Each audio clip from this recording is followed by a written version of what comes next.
Ang pahayag ni Jesucristo ay binigay ng Diyos sa kanya upang ipakita sa kanyang mga alipin ang mga bagay na nararapat mangyaring madali at kanyang ipinaalam sa pamamagitan ng mga tanda na kanyang ipinadala sa pamamagitan ng kanyang anghel sa kanyang alipin na si Juan.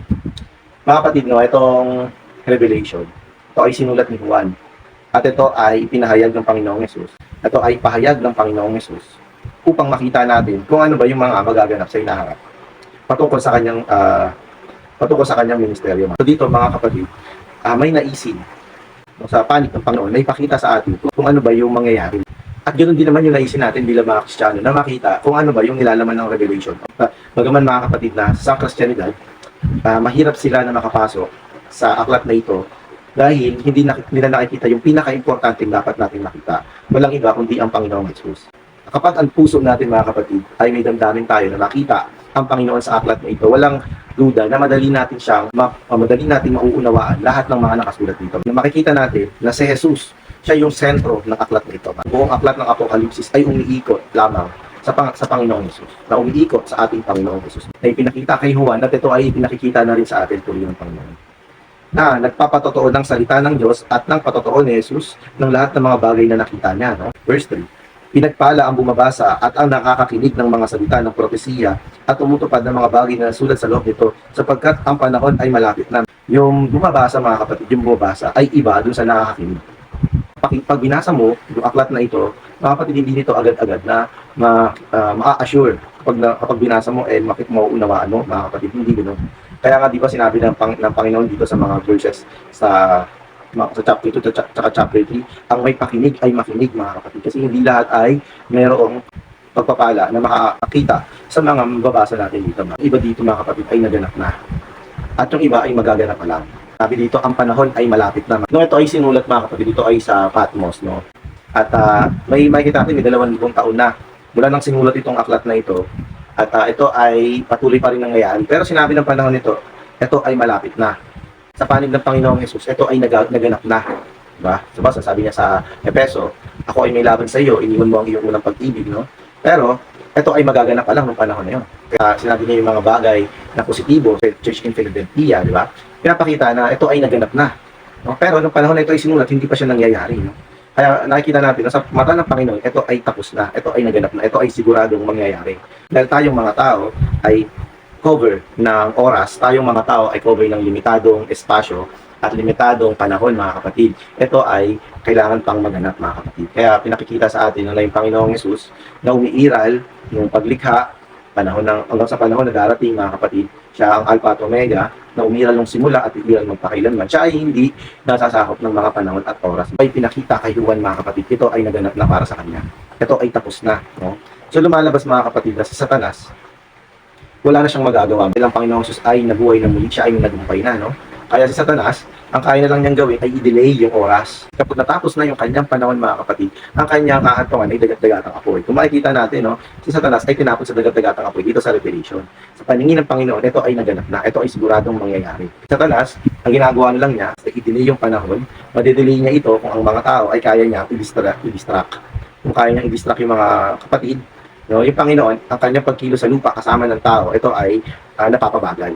Pero sa kasukdulan ito, ng panahon ito pa rin ay magaganap. Ang na-appreciate ko sa Diyos na kaya niyang gawin yung mga bagay.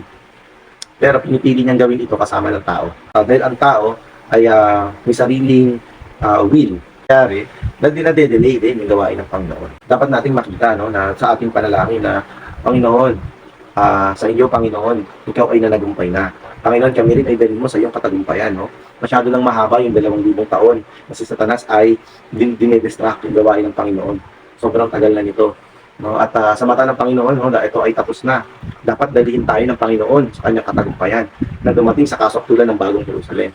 Kaya lang, tayo ay merong mga free will. Kaya yung ginagawa ng Panginoon, uukupahan niya yung ating mga karanasan pagka tayo ay dumanas na ng karanasan mga kapatid. Tayo ay bumabalik muli sa Panginoon.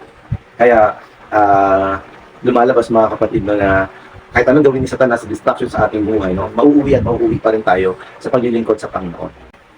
Dahil tumatalikod tayo sa Panginoon dahil sa gawain ni Satanas, pero bandang huli, no, tayo pa rin ay lalapit at mananalangin sa Panginoon. At sa pagkita nun, doon magpapatuloy yung gawa niya. Ito, Panginoon.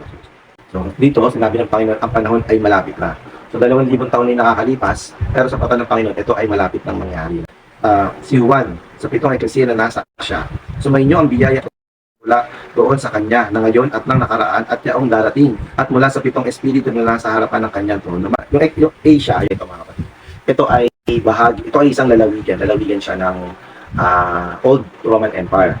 Kumbaga, para siyang province, ganyan mga kapatid. Yung mga yung lalawigan, for example, yung Cavite. Yung Cavite ay may mga locality yan, GMA, General Trias, 13, Imus, diba? May mga locality ito. So dito din, itong Asia na ito, na lalawigan o province ng Roman Empire, ng Old Roman Empire. Ito ay mga locality din. Kagaya nito, makikita natin na Ephesus, Smyrna, Pergamo, Thyatira, Sardis, tapos Philadelphia, Laodicea, no? So pinakikita sa atin na meron tayong 7 sa chapter 2 hanggang chapter 3. Sa darating na chapter 2 at chapter 3, ipapakita ko sa inyo kung ano ba talaga yung church, ano ba talaga yung ecclesia. Nakita natin na kung ano yung pinaprak ngayon ng majority ng mga Kristiyano. Mga kapatid, ito ay taliwas dito sa ipapakita sa atin ng aklat ng Revelation. Kaya nga, yun din yung pag-aalala ko, baka kapag napakita na natin kung ano ba talaga yung church, mga kapatid, no? Baka marami nga ang madamage dahil nga ang katotohanan na hinahanap ng tao kung ano ba yung tunay na church nila ay nauuwi lang, mga kapatid, dito sa pagkabahabahagi. Ay, ano yung ibig ko sabihin, mga kapatid? Sana dumating tayo sa chapter 2 at chapter 3. Bago ko siya banggitin, mga kapatid, ipapakita ko muna sa inyo kung ano ba yung church, paano siya nagsimula mula ng tinatag ng Panginoon yung kanyang eklesiya, mga kapatid, hanggang sa panahon na ito ay nahayag na sa bawat lokalidad.